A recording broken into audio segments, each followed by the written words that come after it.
The first time we see Darth Vader in Star Wars, he's strangling a man to death. A few scenes later, he's blowing up a planet.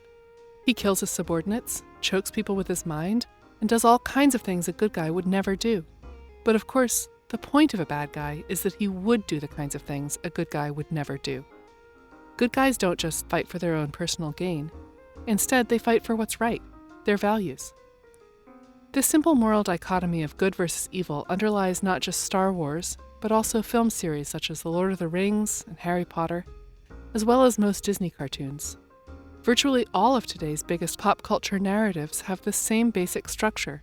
Good guys battle bad guys for the moral future of their worlds, and in the end, the good guys almost always win.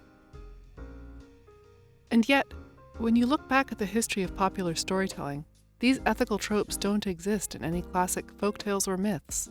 Stories from an oral tradition almost never have anything resembling modern good guys or bad guys, despite their reputation for being moralizing. For example, in stories such as Jack and the Beanstalk, just who exactly is the good guy? Jack is the protagonist we're meant to root for, but he doesn't have any moral justification for stealing the giant's property. Similarly, in The Three Little Pigs, neither the pigs nor the wolf use tactics that the other side wouldn't stoop to. It's simply a question of who gets to eat dinner, not a question of good versus evil.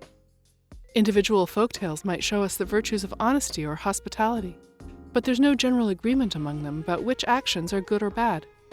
When, in one story, a character might get their comeuppance for being dishonest, there is just as likely another story in which the protagonists prevail only because they deceived their opponents.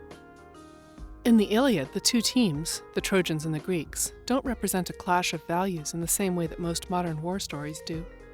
Neither Achilles nor Hector are fighting to protect the world from their enemies. Their fight is simply over which side gets to possess a beautiful woman, and thereby defend their honor.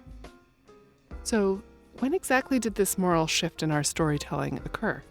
And maybe more importantly, why did it ever happen in the first place? It seems that the narrative face-off between good and evil can be traced back to the early 19th century when Europeans were changing how they thought about nations. When the Grimm brothers wrote down their famous folk tales in the 1800s, their aim was to define the character of the people who told these stories. The old idea was that a country was just the land controlled by a leader, and its citizens the people who happened to live there.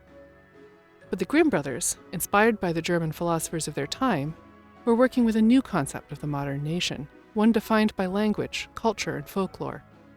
The purpose of their stories was not just to entertain, but also to preserve the moral character of their homeland, with antagonists portrayed as villains who attacked those morals. As the Grimm brothers' stories spread across Europe, other fablists took note of their nationalizing power and began to write their own tales of regional folklore. As politicians and armies carved increasingly permanent lines onto the global map to divide their conquered lands, storytellers helped entrench those lines with the belief that people on opposite sides of these borders had different and even opposing qualities. They worked to establish that it was broader social values and not just dinner or pretty women that were at stake in the real-life conflicts that their stories dramatized. For example, there's Robin Hood. Before Joseph Ritson's 1795 retelling of these legends, stories about Robin Hood mostly showed him carousing in the forest with his merry men. He didn't rob from the rich to give to the poor until Ritson's version, written in support of an uprising for the British working class that would be similar to the French Revolution. Accordingly, the character of the Sheriff of Nottingham was transformed from a simple antagonist to someone who directly embodied the abuses of the powerful against the powerless. Or consider the legend of King Arthur. In the 12th century, poets writing about him were frequently from countries like France, because King Arthur wasn't yet closely associated with the soul of Great Britain. His adversaries were often literal monsters, rather than other humans who symbolized moral weakness. But by the early 19th century, when Alfred Lord Tennyson wrote The Idylls of the King, King Arthur had become an ideal of British manhood, one who battles characters with moral frailties rather than dragons and ogres. A telling feature of this modern shift in storytelling is that characters now change sides in their conflicts. If a character's identity resides in his values, then when he changes his mind about a moral question, he's essentially swapping sides. In Star Wars, Darth Vader changes his mind about anger and hatred, and switches sides in his war with Luke and the Rebels.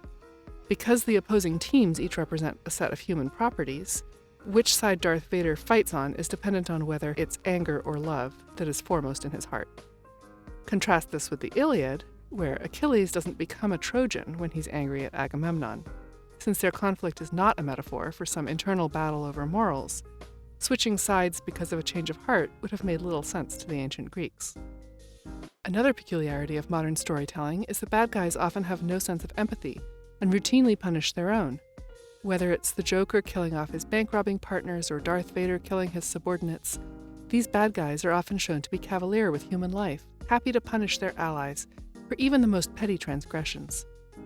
Good guys, on the other hand, will accept anyone into their fold and are easily forgiving when the teammates act poorly.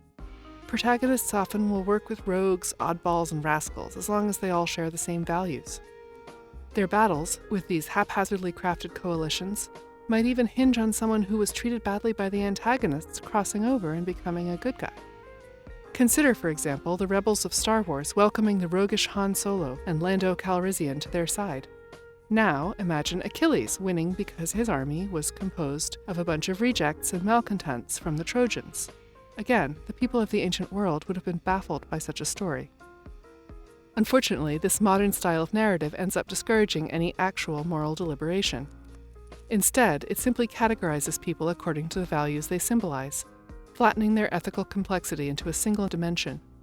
Either a person is for Team Good, or they belong to Team Evil. I'm just saying... Just saying, just what? Well, you're American, okay? Okay. What kind of American are you? In the real world, this kind of simple partisan thinking can lead to the embrace of otherwise unsavory characters for short-term political, moral, or ideological gains. While these good guy, bad guy narratives may harbor a diminished moral sophistication, they also promote a kind of social stability that would have been unfathomable in previous eras, one without which the modern world would likely not exist. Such stories were useful in getting people to sign up for armies and fight in wars with other nations.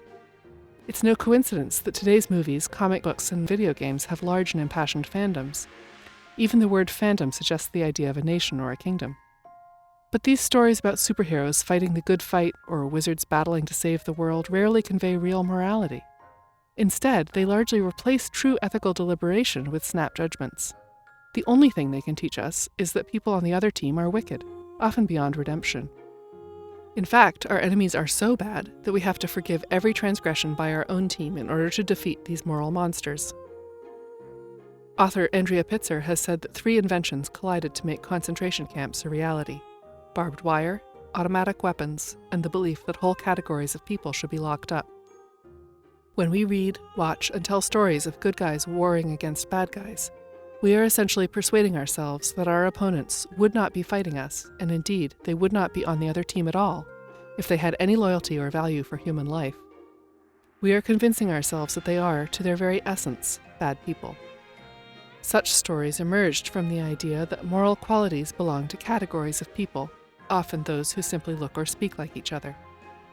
Perhaps we should be a bit more wary of these kinds of stories, and consider what role they may play in shaping our personal or even our national understanding of who we consider to be our enemies.